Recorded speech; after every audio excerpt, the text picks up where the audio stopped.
Olha, hoje a gente vai pegar um documento que, assim, à primeira vista parece super denso, sabe? Um daqueles bem jurídicos, né? Exato.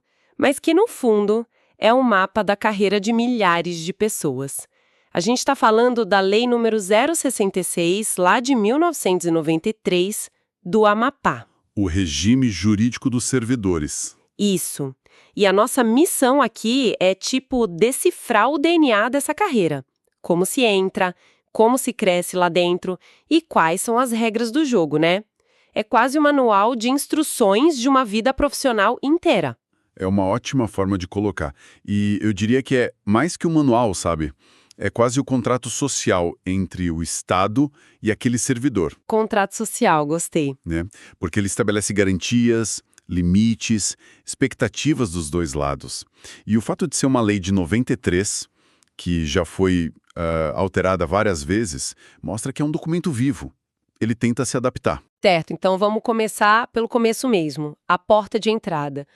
Como é que alguém se torna um servidor público lá no Amapá? Bom, a regra principal, sem surpresas, é o concurso público, de provas ou de provas e títulos. Ok.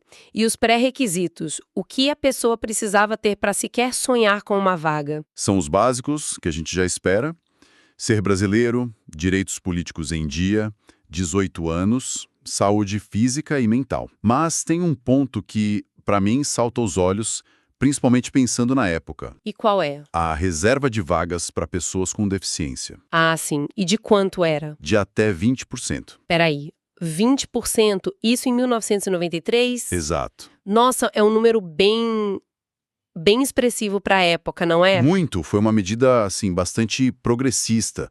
A Constituição de 88 já falava sobre isso, claro, mas muitas leis demoraram para traduzir isso em percentuais tão altos, sabe? Entendi.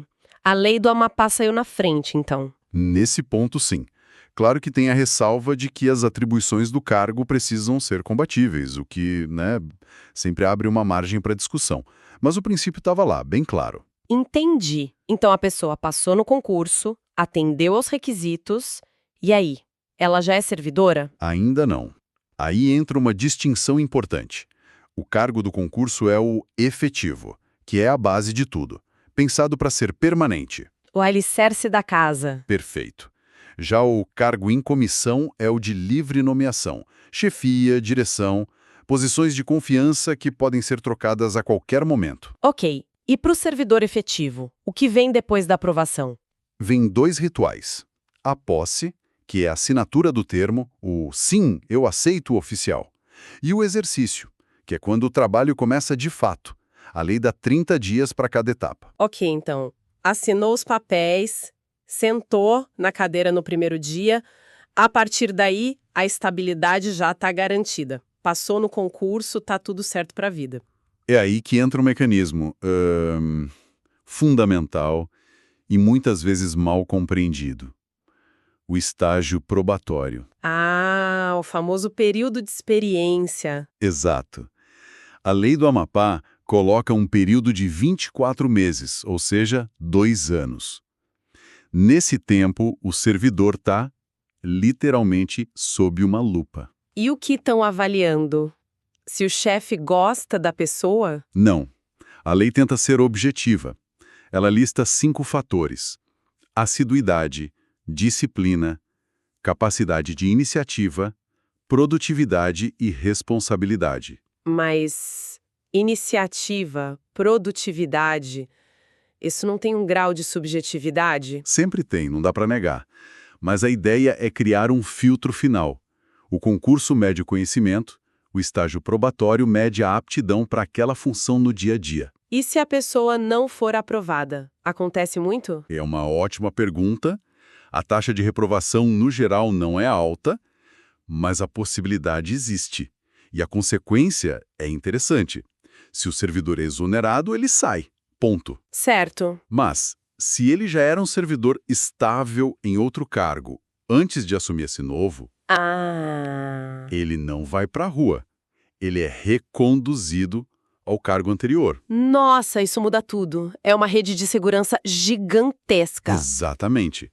Incentiva a pessoa a tentar crescer sem o risco de perder tudo. Ok, então passou pelo estágio probatório, aí sim vem a estabilidade. E depois, como a carreira avança? A lei desenha um plano com diferentes formas de avanço.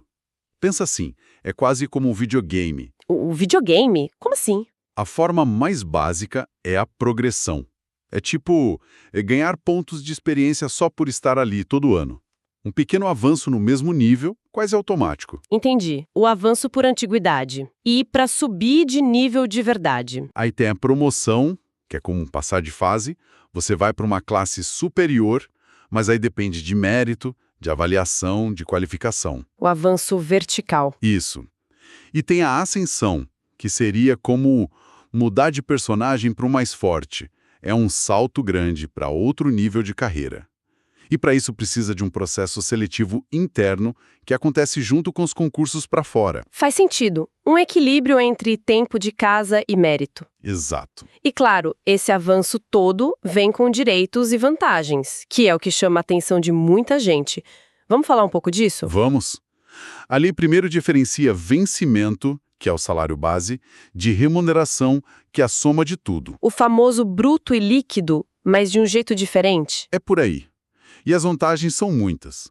Tem o adicional noturno, de 25%, o adicional de férias, aquele 1/3 que todo mundo conhece. Mas deve ter uns mais específicos, né? Que mostram as particularidades do serviço público? Com certeza.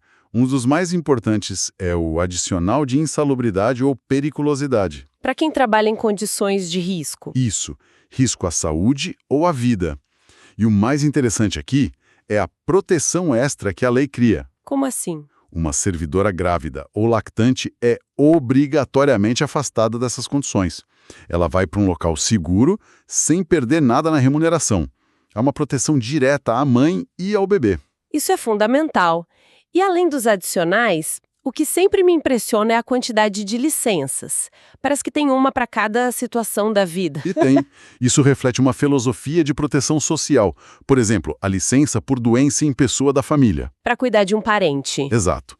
Pode se afastar por até 90 dias com remuneração, para cuidar de um filho, cônjuge, pais. E tem aquela famosa, a licença prêmio, né? Ah, essa é uma instituição.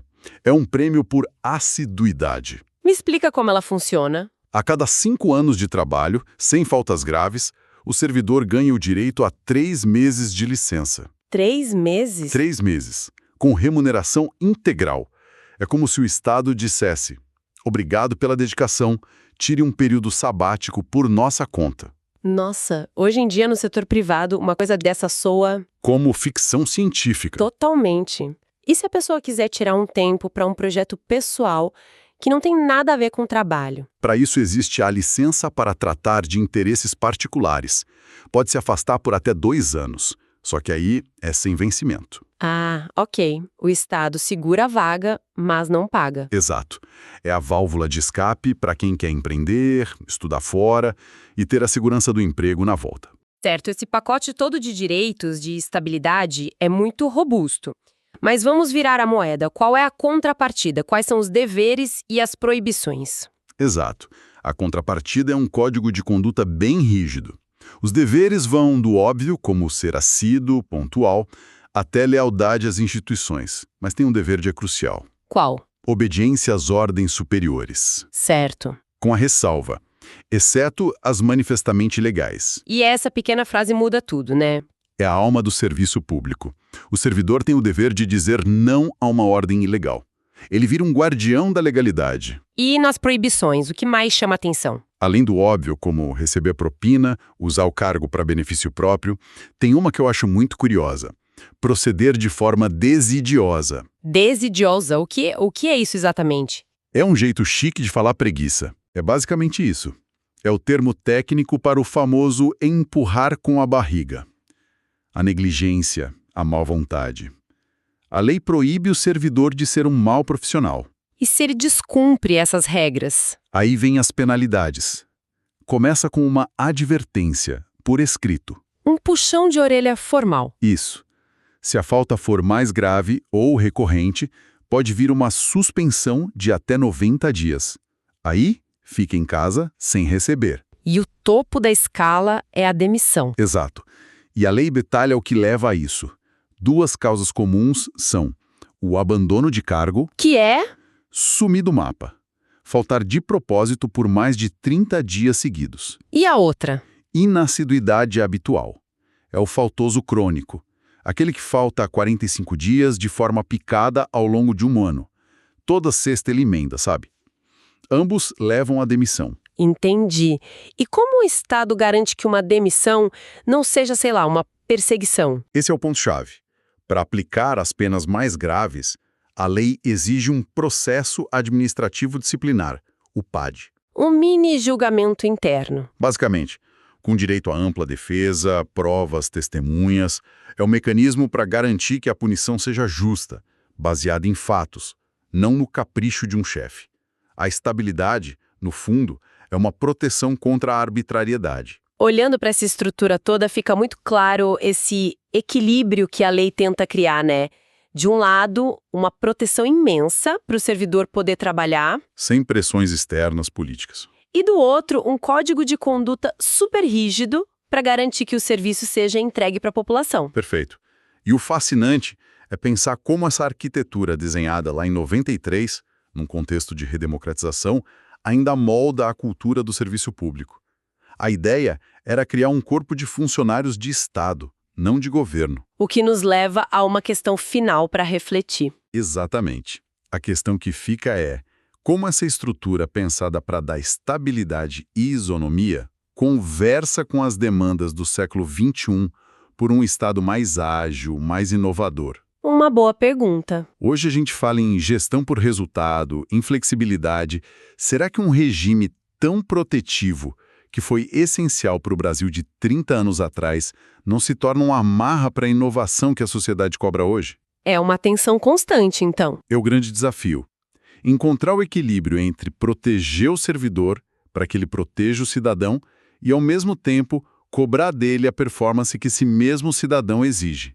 Essa tensão não foi resolvida em 93 e, honestamente, Continua sendo um grande debate. continua sendo o debate central da administração pública até hoje.